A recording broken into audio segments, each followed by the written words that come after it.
Good afternoon ma'am. Good afternoon. કેવું રહ્યું આજનું ઇન્ટરવ્યૂ તમારું? ઇન્ટરવ્યૂ બહુ જ સારું હતું.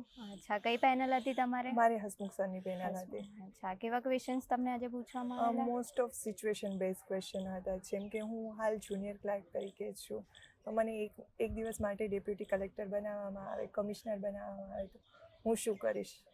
અચ્છા, પછી જીપીએસસીના સિલેબસ વાઇઝ કોઈ ક્વેશ્ચન તમને? ના, કોઈ ક્વેશ્ચન નહોતા. Subject wise? નો. અચ્છા, હોબી રિલેટેડ? હા, હોબી રિલેટેડ હતા. તો મેં એમાં કીધું હતું કે મારે કોઈ હોબી નથી, પણ મારે ઇન્ટરેસ્ટ છે, જેમ કે રસોઈ બનાવવી છે. ઓકે, પછી અન્ય ક્વેશ્ચન્સ તમને જે પૂછવામાં આવ્યા હોય? મોસ્ટ ઓફ મને શિક્ષણને લગતા, કારણ કે મેં બીએડ કરેલું છે, તો એને લગતા ક્વેશ્ચન પૂછવામાં એ કેવા ક્વેશ્ચન્સ હતા? જેમ કે તમે સબ્જેક્ટ કેમેસ્ટ્રી બનાવો છો, તો કેમેસ્ટ્રીમાં કયો સાયન્ટિસ્ટ છે જે ઇતિહાસમાં થઈ ગયો? અચ્છા, ઓકે. હવે આપણે જે આવનારા નેક્સ્ટ કેન્ડિડેટ છે એમની માટે તમે કોઈ ટિપ્સ આપવા માંગતા હો? હું એમ કહેવા માંગુ છું કે કોઈ ગભરાશો નહીં, ફૂલ એમ વિચારી અને જવાબ આપજો, જેથી કરીને ઇન્ટરવ્યૂ સારું જશે. Okay, thank you from Rajeshwar foundation.